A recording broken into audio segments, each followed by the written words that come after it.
All right. So that's that, everybody. How y'all doing? Good. Good. Everybody's getting used to self-isolation and quarantine and all this fun stuff. Is it sad my life hasn't changed at all? No.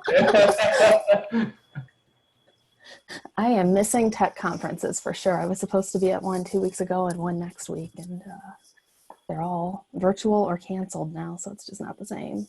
I really miss that. So anyway, I want to get through a lot of the housekeeping stuff pretty quickly because we have our documentation highlight today, and I want to make sure that we give Ellen and Elisa and anybody else plenty of time to discuss that. Um, so we had our first SALT virtual meetup last night um, with Tom doing kind of an introduction to POP. We will now be having SALT meetups basically every Wednesday for the next foreseeable future, basically. Weekly meetup, some of those, I know there's been questions and concerns about kind of the time that some of the events happen. We are, with the meetup, specifically staggering the time so that some happen in kind of after work hours in the Americas and some happen in after work hours in Europe. So we have at least more ways for people to participate in some of those things.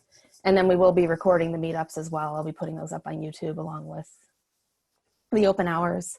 I've also been publishing open hour notes in a GitHub repository and just reshared the open hour agenda topic suggestion survey. So please, if there are things you want to bring up, and we want this to be kind of your meeting and a chance for all of us to collaborate and work on problems together. So that's a big thing.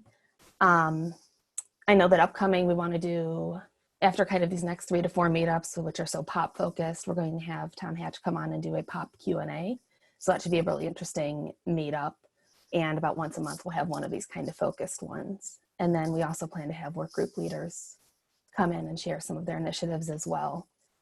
And then just wanted to talk about work groups a little bit. So the purpose of the working groups, for those who aren't familiar, is for us basically to come together as contributors and work on various problems related to improving SALT support for, it could be Windows, OS, documentation. The formulas group is a new one. So there are a lot of different work groups, and a lot of people have been asking, well, either A, how can I contribute to SALT, or B, how can I join a working group? To join a working group, all you really have to do is show up. They're all published on the SALT community events calendar and on SaltStack community website as well. All you have to do is show up and be willing to contribute, and it doesn't have to be a year-long commitment or anything unless you're leading the group. You just, if you have, maybe a couple months of capacity when you'd like to help with something, feel free to pop in and join the working group. And those contributions are really helpful for us. So, and we've created 2 working groups in the past few months based on community suggestions. So again, if there's something you think could use a work group or something you'd like to change about a work group, please let me know. I'm happy to help coordinate that. And then as far as meetups go, I am looking for people to speak at meetups on SALT related things. And I wouldn't mind putting kind of a couple other general, more DevOpsy and other type topics in there. Since we have so many meetups, we can be a little bit more flexible on the content. So if you are a speaker or you know somebody who's been speaking, a talk maybe you'd like to see again, please let me know, put those people in touch with me. I'll get them on the schedule. And then we are going to start offering some basically SALT swag items. We now have a SaltStack store that was recently created, and we'll be offering SALT swag items to people who speak and some of our other community leaders. So good stuff is happening. Appreciate so much everybody's patience as we're working through all these kind of communication channels and experimentation and making sure that everybody's concerns are being addressed and we're working on problems together. And on a semi-related note, and I think Sage is going to talk about this a little bit more, but this week somebody pointed out to me that the bridge to IRC from Slack is going to stop being supported in May. And I know a number of our users are in IRC. And so I've been making it a point to post kind of important announcements and things in IRC natively, but I know some people rely on the Slack. So we need to resolve that bridge issue. Wayne Warner has actually opened a issue on GitHub about the SALT bridge to IRC, and some people have volunteered to at least look into it and hopefully help support that change. And so that is something that we know it's an important communication channel, and we'll definitely be getting that support for you. And the sooner we can get people to work on it, the better off we'll be. Sage, do you have anything more you want to say about that? No, not at this time. I just posted the link to the ticket that's open. So any comments are welcome or suggestions. We're still sort of in a planning phase to figure out what next steps are, and appreciate the commentary and the help.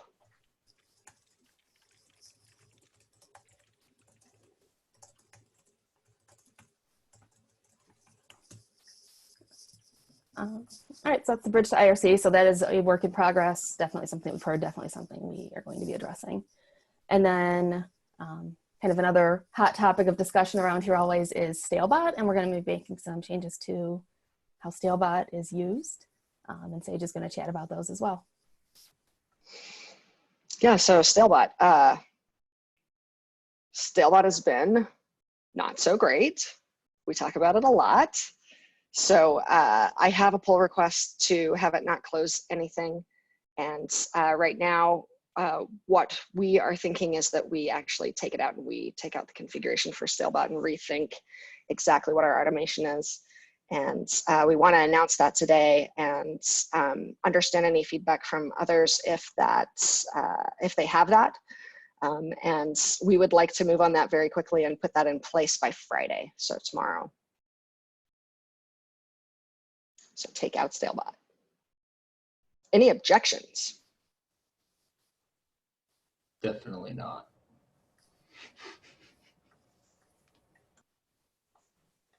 Sweet. All right, yeah, I think we should probably put something in Slack too that we'll put that announcement there that Stalebot is going to be going away. I don't foresee anybody objecting. It's been honestly the #1 request I've been receiving since November that we disable Stalebot, and after trying a few different experiments, we've decided that's kind of actually all of us as a group, both community and core team members have decided that it's best to just disable it for now and look into a different way to handle some of those issues. So that's that. All right, any other updates? If not, I'm going to hand it over to Elisa and Alan, and they're going to talk about that documentation work group and what it's doing and some of the upcoming changes and proposals.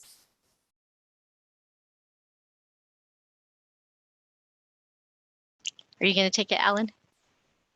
Sure. Cool. All right. So we started the Salt Docs working group about a month ago. You know, the group that everyone assumed would be the most boring because it's documentation. But we know that it's probably one of the biggest necessities.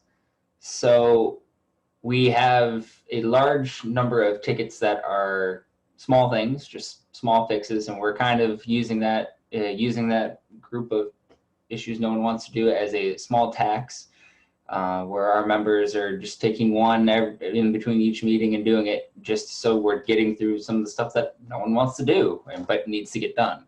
And therefore incrementally just improving the docs on a case-by-case basis.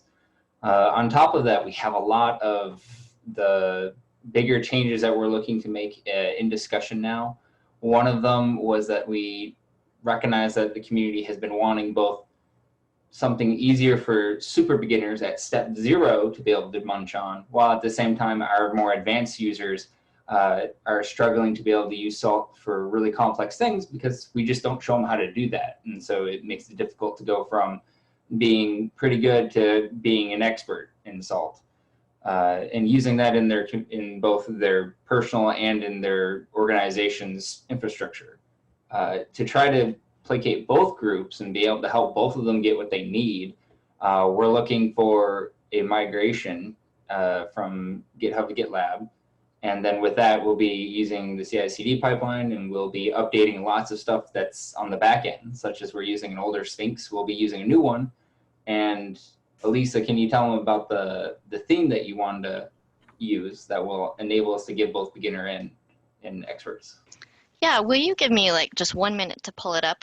Yeah. Keep talking and I'll pull it up. Roger, keep talking. Okay, so while she's pulling that up, the theme that she wants to use, which is for Sphinx, that's going to help with that. She'll show that. Other things is that we recognize that metadata is a strong way to show how mature a module is, and we've begun to look at how we're going to include that into documentation. We're at the very beginning stages of doing that because we consider the migration and this theme to be top priority.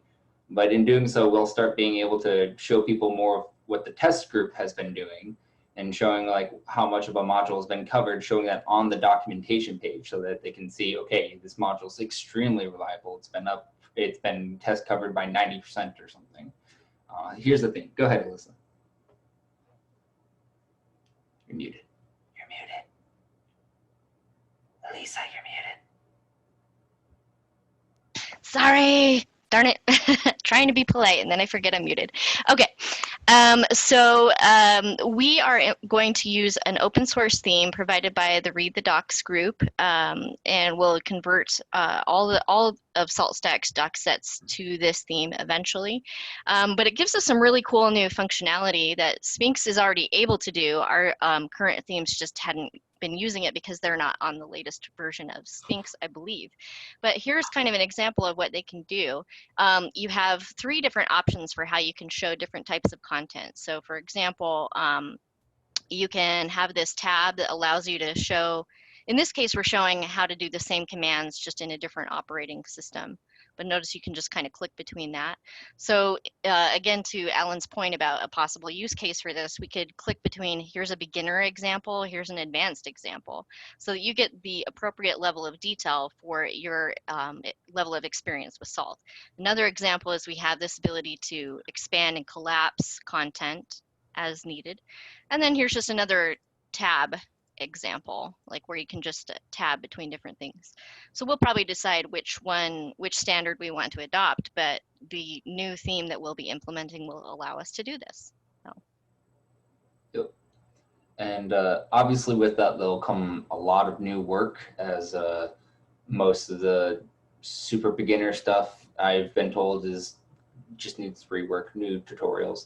And then a lot of the advanced stuff just doesn't exist yet. But with this infrastructure in place, people can feel led as needed to work on the parts that they care about. As the more popular modules will no doubt get fleshed out quickly and be given examples by both the community and or SaltStack members. And as that goes, I'm sure it'll percolate out to all the less known modules, the ones that receive a lot less love but are still useful today. That's currently our main focus, and that's what we're hoping to get done here in the next couple of months. Extending out, I don't know if you wanted to go anything past that. We have lots of other stuff on our list, but we're not ready to talk about that yet. Cassandra. Okay. So what would do you have any idea of what modules you're focusing on first or any of that yet? No, but again, it'll probably be more of the core ones, such as like file just the file module for like, file.manage and all that. Everyone uses that extensively. Probably stuff more related to Linux machines, or unless the Windows team really starts wanting to on their own push for their modules or modules related to their operating system to start using this. Yeah, again, it'll probably be on an as-needed basis. I'm hoping what will come out of this is that the community will start putting in issue requests for the specific module and function that they want something. And that way we can directly go to the ones that are being requested for. Okay, so that's what the process would be if somebody wants improved documentation on something. Yeah, they just put in an issue request. Yeah, that's correct. I strongly advocate that we always use the open salt issues. That way there's not more than one place where people are saying the same thing. The requests are consistently in the same location for us to make sure no one's doing duplicates. Okay. And I assume nobody else disagrees with that. And for anyone who does want to contribute in documentation, whether that's the underlying infrastructure or literally just you want to make documentation changes, you can still do so. In no way are you barred just because there's a documentation group. You don't even have to join us if you wanted to just work on a page. You can still just do a pull request and say, I fixed this.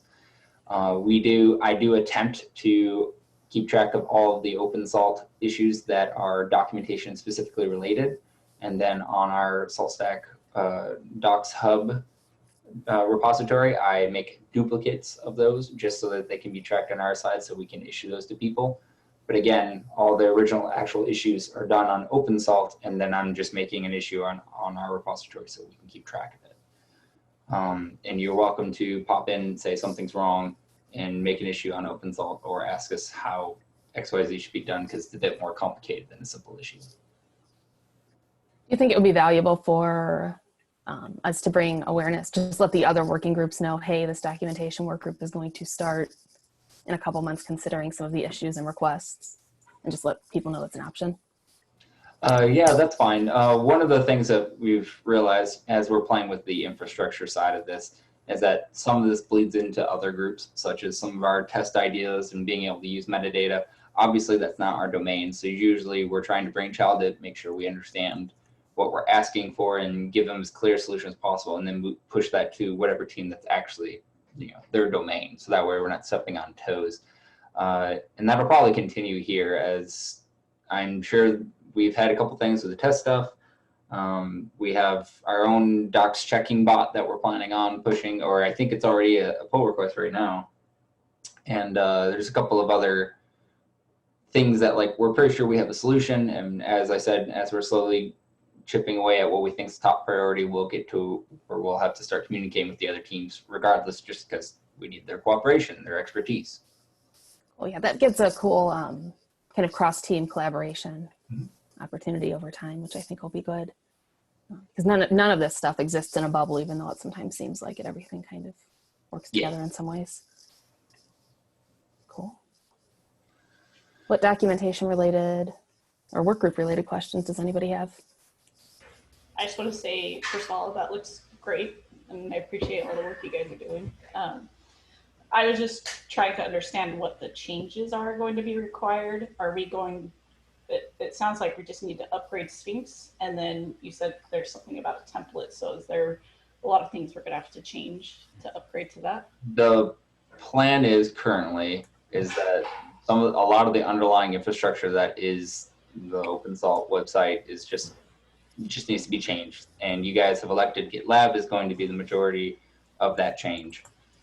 As in terms of the template and in terms of upgrading Sphinx, we haven't done enough testing yet to give you something that you're asking for right now.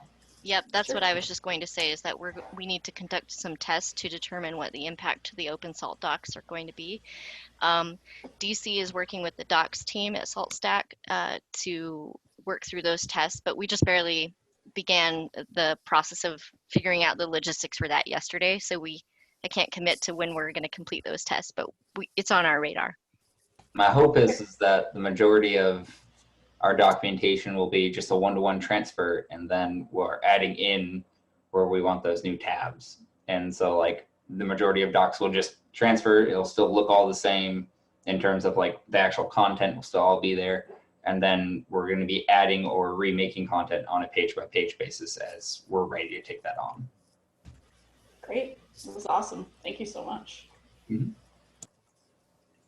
Anything else, guys?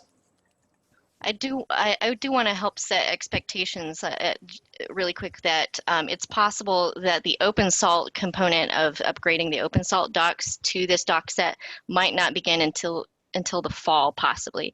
It's just going to depend on resource allocation and plans and stuff like that. But that's what the current roadmap is looking like. So you guys said you were updating Sphinx. Is that just the latest? And how is the update process going to look going forward? We're going to update every release, or what do you guys think on that? Yeah, those are good things that we haven't figured out yet. So that's a logistical thing we probably have to plan out. So you want to know when we'll update to Sphinx and how often we'll continue getting those updates? Yeah, just a rough plan of what you guys think. Okay, I will research that and get back to you on that, Brace. Yeah, the main question that had to be answered with the upgrading of Sphinx was that someone said that after Sphinx, whatever it's set at now, there's a breaking change for some of your documentation. And once I know what that documentation is, or somebody else at SaltStack knows what that exact breaking change is, we can decide whether or not the documentation that's related to can be reworked or is obsolete, something like that. And at that point, if all errors are corrected, then we just upgrade Sphinx, and no one should even notice a difference until we start implementing new UI changes and themes and such. So you'll be part of that, Bryce. Yeah. Yes, I guarantee that. I forgot what the breaking change was. I should run it again and Yeah, I know it came up in the And then- past. I can't remember what it is right now. Yeah. One of the underlying goals here is to be able to, obviously the main one here is helping everyone with the documentation be just better for onboarding / for trying to figure out what you need quickly and effectively to get your job done, for the, for people that are interested in SALT, but also for SALT Stack people and other people that do the documentations, just hoping to get you guys as consistent of a set of tools as possible. So that way you're not juggling 3 different ways of making 3 different kinds of documentation, but instead something that's same tool set, and that should help you guys and make it less of a, I don't even know how to express it. It just sounds annoying to have to switch constantly tools. So.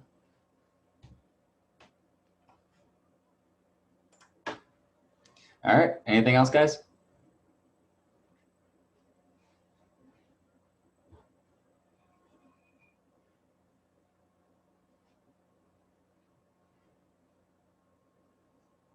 Is there anything else on the ticket here, Cassandra?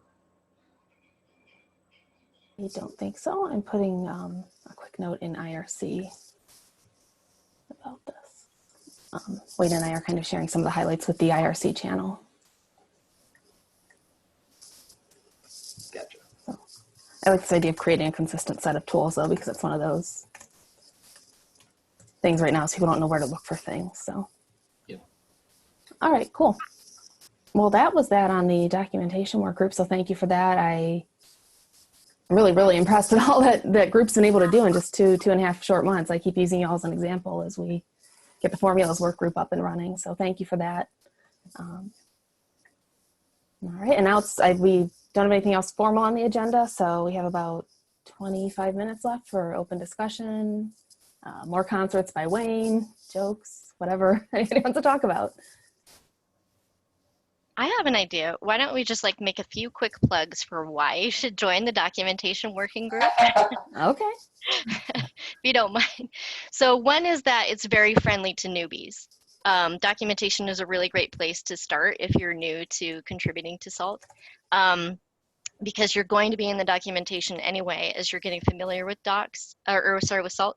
And so you'll probably come across things in the documentation that you don't love and want to fix. And so it's a really great place for newbies to join the group. So any other reasons why they should join, Alan?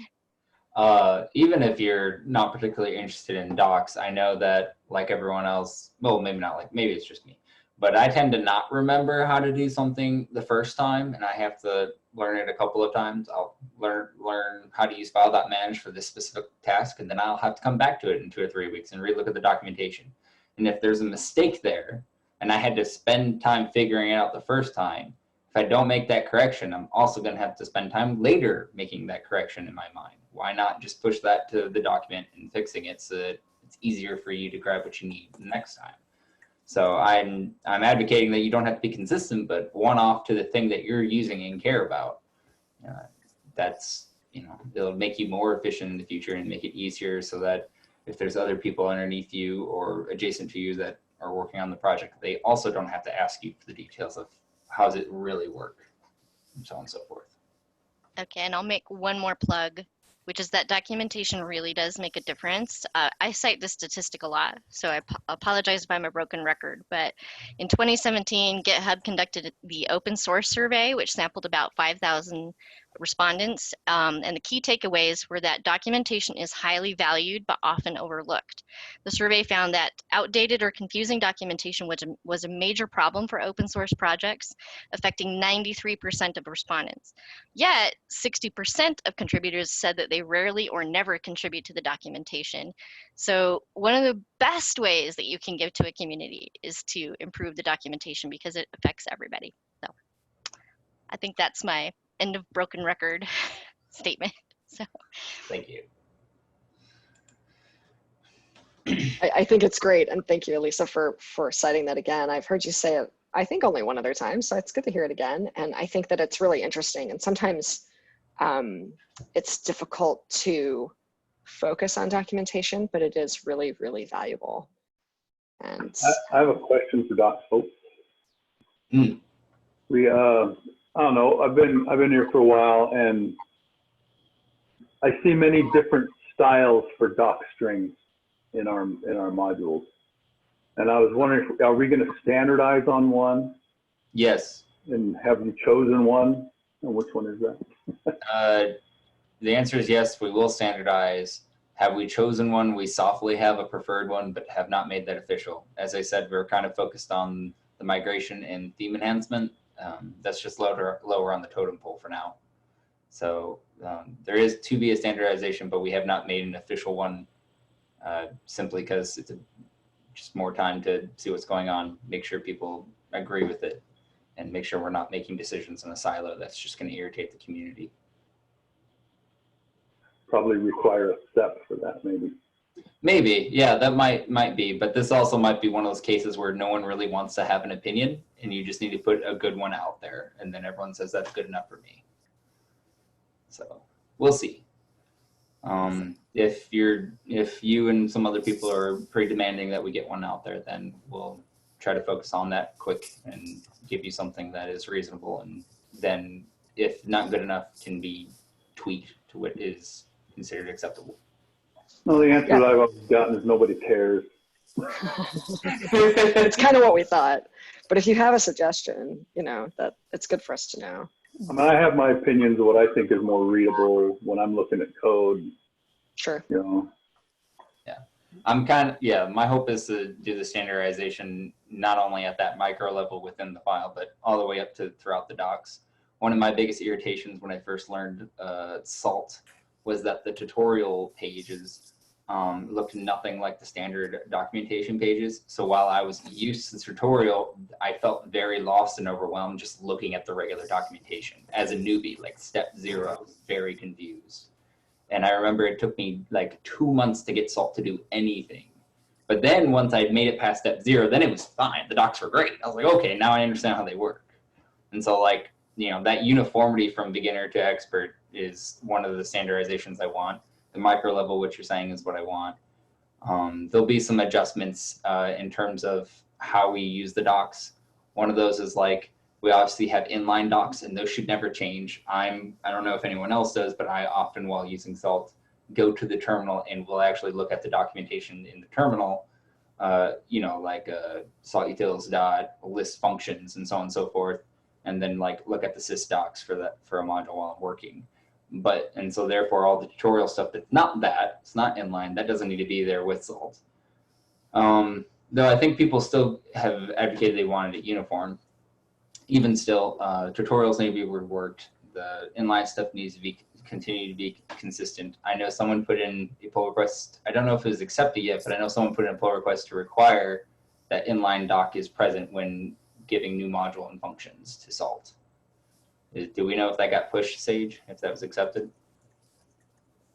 I was just going to go look because I don't know. Oh, okay. And by inline, do you mean like what's built into the file? Like yeah, like the 3 apostrophes, and then whatever it is you want to say about that function, 3 other to close it. Yeah, so that's been a standard for a while, that we don't accept the PR without docs if they're adding new functions or new things. If that's true, then somebody's been sneaking them in because someone brought it to our attention that there was 1 or 2 that just had nothing. So, and that makes sense that it was. I don't know then how people are getting away with it. I think maybe we're talking about making an automated check so that, even as us humans are fallible, we can tell a computer to make sure that's happening. I guess as a quick note, I was the author of the guy who wrote that meta check. And so that was in, I think, 2018. And then when we moved everything over to master for dev, that effectively got reverted. So it's not in current master, so that's one of the things we'll have to get back in. Okay, thank you. And I just updated, or I think we both ended up just updating that pull request. I know the test hadn't run last time I looked at it, so, but I'm monitoring that and pushing to get that merged in as soon as we can. So you're hauntily sitting over the accept button. Just merge it. Yeah, pretty much. No, Wayne, do you want to link everybody to that PR in the chat? Yeah. I can do that.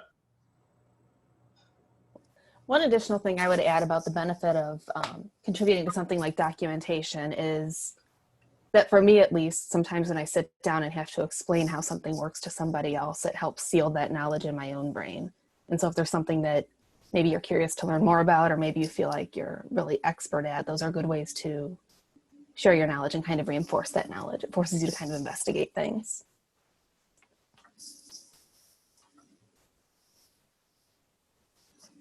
So I'm just going to plug that our next working group meeting is next Thursday, a week from today. So if you're thinking about it, that's when we're meeting next. So Yeah, we've had a couple of people also sort of ad hoc join and just listen, and that's perfectly fine. Yeah. We're a fun group. We tell jokes. We're not Shane Lee though, all right? We don't have a whole concert ready to go. We're not quite that talented, but we're pretty fun. maybe Last we time- need to have Shane come more. No. We have Wayne. Wayne talks about root beer. There we And go. then- I mean, all the work groups are pretty fun. It's a chance to get together with like-minded people in kind of a smaller setting, actually do things, accomplish things, get projects done, and a little bit less chaotic than some of the asynchronous communication that we do on Slack and elsewhere. So sometimes it's good to just have conversations with people and talk through things. I think that's one of the biggest benefits that I see in the work groups. Is just the collaboration seems to work really well when people are sitting in our respective houses, socially distant, and talking to each other. Hashtag we need friends. Mhm. Yeah. Friends are good. All right. I think that's all I got for you guys. I'm going to jump off and go back to work. Cool. Thank you so much for joining us and for all your work in getting this group up and running. Mm-hmm. Absolutely. And hopefully it continues to be productive and we can give you more results. Cool. All right. Take care, y'all. Bye. Thanks, Alan. Does anybody else have anything that they want to discuss, or any questions, comments, concerns?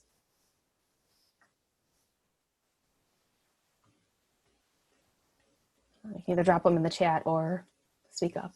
Either way is fine. I'm monitoring the chat pretty closely.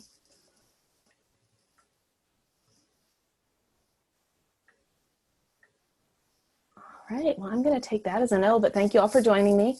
I do this every Thursday. I will drop a link here too to where we are soliciting suggestions for things to talk about in the future open hours. Like I said, the only one I know for sure that is set is that toward the end of April, we'll be doing a pop Q&A, and that'll be kind of the focus, kind of like how we did that test clinic last week. So we can have a focused discussion, and then please just let us know, you know, what's on your mind, what you're interested in, and we can work together.